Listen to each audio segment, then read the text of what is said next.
Mr. Jovac, is that your last name? He had just mentioned, I think you had mentioned in your testimony too, that we're really trying to address shareholder profits and corporate profits and not touch working class families. That was the gist of what I heard you say. Mr. Fisher, you would agree with me that when you affect shareholder profits, you're affecting pension funds, correct? Yeah. Right. And let's just work with me here because Sure. we want to get to a lot of questions. So, and you've been in Trent a long time. As far as I know, the state has not divested its pension funds from petroleum producers or the oil industry, right? We're still invested there with our pension funds, right? I don't know the exact. Yeah, nobody's done that. That'll be their next bill. They can try that later, but it would be foolish, but that'd be their next bill. So when you hurt the share prices of oil producers, you're hurting the pension funds of members of Ask Me, for example, right? I would just mention the overall stock market is heavily tilted to the top 10% of income earners just to note. Yeah. So like in terms of, and then when we're dealing with some specific, as you mentioned, there is no doubt that these kind of costs I put on my testimony as mentioned that the companies and shareholders would pay that cost rather than taxpayers and ratepayers. Your point is that the shareholder value potentially go down. The performance of Exxon stock over the years, as you may know, I don't, but has been really good. They're doing quite well for themselves. The point you have to concede, though, is when shareholders are hurt, those shareholders are members of public employee unions like the CWA or Ask Me or SEIU. They're heavily invested in the stock market, which includes these holdings, right? And they're actually in support of the bill. Yeah. So, but I would just mention CWA and many of the unions that are invested and in 32 and Ask Me. And the argument that it's not hurting working families, though, is you're not looking at their long-term interests in terms of their pension holdings or their retirement savings. Well, most working families, like I said, in terms of the data set, are not either heavily invested or in any substantial way, as you know. Okay, well, hold on a second, because Madam Chair, you know we're going to get a parade of people in here. If we ever tried to touch public employee pensions again, there'd be a room more crowded than this with a lot of different colored T-shirts, people saying they're relying on their pension for their retirement, and this will hurt their pension But BP is the example. They paid $65 billion. Look at their stock prices. It's not an issue because they've been doing incredibly well. Mr. Fisher, another question. I was talking to Mr. Fisher. One at so a let's time, do one at a time. Yes. Through you, Madam Chair. Again, because listen, you're a veteran and experienced, and I think you've got a lot of information that can be helpful to the conversation. But I think you have to concede that this $50 billion number is a completely arbitrary. God bless you. God bless you. The $50 billion clearly caused by climate change. Because I heard the school funding formula was also the victim of climate change now too. So $50 billion is a totally random, arbitrary number, correct? I disagree. I think it's a reasoned number, and that's actually, just so you know, what the courts would be looking at is what would be the basis to identify this bill, to support the bill in court. And the $50 billion is reasonable, and that's the judicial scrutiny of your decisions as a legislative body is given difference, as you probably know, in a judicial review versus a state agency or other actors. For all those briefs you're reading in your spare time, for fun. Exactly. Read every one as a guy who reads them for profession, I don't recommend it to anybody. But other states pick other numbers, and that's their estimate on how much this is worth. True. It's up to you. As you have made decisions about taxes and whether a bill is a good bill or bad bill, the standard of review is reasonable, not arbitrary. We don't believe it's arbitrary. Okay. Through you, Madam Chair. Mr. Fisher, you referenced a couple times this study that said $108 billion loss in GDP caused, I think, was it just the extreme heat? Yes. And over what period of time was that study supposed to? It's 91, I believe, to 2022. So 31 years. Yep. Okay. You'd agree with me that when you're looking at these issues, it's fair to balance the benefits against the costs, right? I mean, you don't just look at the costs of an issue, you look at the benefits and the costs and you weigh them out and you see, I'm following are you. the benefits outweighing the costs, right? So, That seems any fair. estimate on the benefits of the petroleum industry to the state of New Jersey over the 31-year period that you've cited?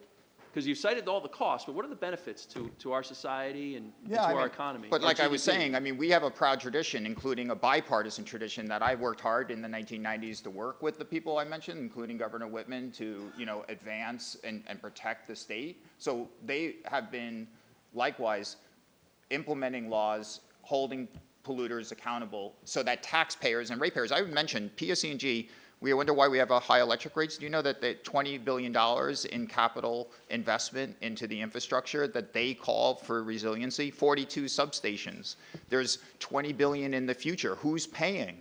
Right now, if you don't support this bill, you're basically saying taxpayers and ratepayers should pay 100%. We're saying that they should pay a fair share of those costs. Mr. Fisher, I'm not asking for your talking points. I'm asking you. All respect through the chair. Through the chair, do you have numbers? You've cited the costs. Do you have numbers on the benefits of this industry to the people of the state of New Jersey over that time period? I don't. Okay. But because if you're going to come here and say it's an $108 billion hit to our GDP, you've got to come in and say, well, here's the benefit to our GDP for this sector of our economy. The greatest benefit to the state of New Jersey and the economy would have been for all those brilliant scientists working on these oil companies to redirect their investments away from planetary destroying products to the many, many options and alternatives that would provide the energy we need without health damage, without damage to wildlife, without destroying the future of our children. There are alternatives. Again, through you, Madam Chair. Ms. Nielsen, I just note you're wearing eyeglasses today, right? Just for the record? You're wearing eyeglasses? Yeah. Do I need to answer that question? Yes, of course I'm wearing eyeglasses. Okay, thanks. You understand that the petroleum products went into making your eyeglasses, right? And you're benefiting from that industry as you sit here today testifying in front of this committee, right? Okay. I would do without my Assemblyman, eyeglasses. I just thank don't, you. I don't want to turn it into a deposition. I know It's not a exactly where you're deposition. going. It's Your a fair point. eyeglasses are made with petroleum products, yes. Okay, But Madam- let's try to, I'll go to the next witness, because I want to ask Mr. Jovac this question, because he's got the most militant-sounding name of his organization, something about climate revolution. let's not which hold is- his name against him. I'm not. It's actually why I want to talk to him. There's been a lot of accusations or assertions that producers of petroleum should be held accountable right here today, right? You would agree with me that the producers of these products weren't just doing it in a vacuum for fun, right? They were selling them to people, correct? For profit, yes. Yeah, and people were readily buying them because they made their lives better, right? I'm grateful that excuse me, electricity please. exists, yes. And how did you get here today? How'd you get here today? Took a train. Took a train. You know how it was? And what'd you do? Walk over from the train station I did, on sidewalk yes. that was made with asphalt and paved? No, cement. Only gravel or grass. Okay. You walked on shoes, Yeah. right? Yeah. So I think this is like a perfect contradiction. No, I would love to. We exist in a society. Yes. Yes. You exist on a planet, and so do I. She wears glasses. I wear shoes. Some of us drive cars. But we're saying that this caused harm, right? And that the companies who caused this crisis explicitly stated that they were going to raise temperatures globally in the 70s, right? That is something that Exxon has said, right?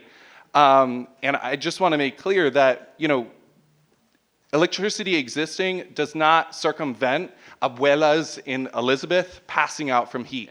It does not, thank you, it does not circumvent my neighbors having their houses flooded on the shore, right? It does not circumvent the bridges and roads that are failing all across the state. So Again, yes, that there's harm, but we also exist in the real world. Right, and through you, Madam Chair, the responsibility falls on everyone, right? Not just the producers of these products, but the consumers of these products. And we've does it not? already heard that they're just talking about a Yeah. portion.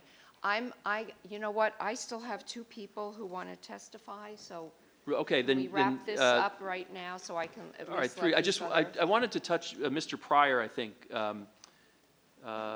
farmer. Where are you from, Mr. Pryor? Could- From Mount Laurel. No, I want to talk to Mr. Pryor now. Thank you, Mr. Chairman. Yeah, I'm Mount from Laurel. Mount Laurel. What do you grow? You grow something, or? I used to work in agriculture. Now I'm just involved with a couple farmers markets. So I grew ornamental shrubs and trees and organic produce. Organic Produce. produce. Use insecticides? For There's those a mix products? of organic and non-organic pesticides. So it's depending on the farm. They use And, no livestock, just the produce, you said, right? We didn't do anything with livestock. No. And used Well, fuel what's to the drive the. question? I'm trying to make a point that the very activists who come here decrying the petroleum industry are using their products every day for their livelihood, Yeah, there's a or lot for their of- comfort or their convenience. There's a lot of work in that in the industry. Like a lot of farms are currently using plastic mulch because I that's think you need to get order in the room, Could Madam the Chair. people in the audience please stay quiet so we can hear? Thank you. a lot of farmers are currently using plastic mulch for their vegetables because there's not an alternative available. There are like now coming onto the market. There's bioplastics that use cellulose as a base. We're working on switching over. You have to engage with the economy that's available. Yeah. You do, and take responsibility for all of our actions. Thank you, Madam Chair. Okay, thank you.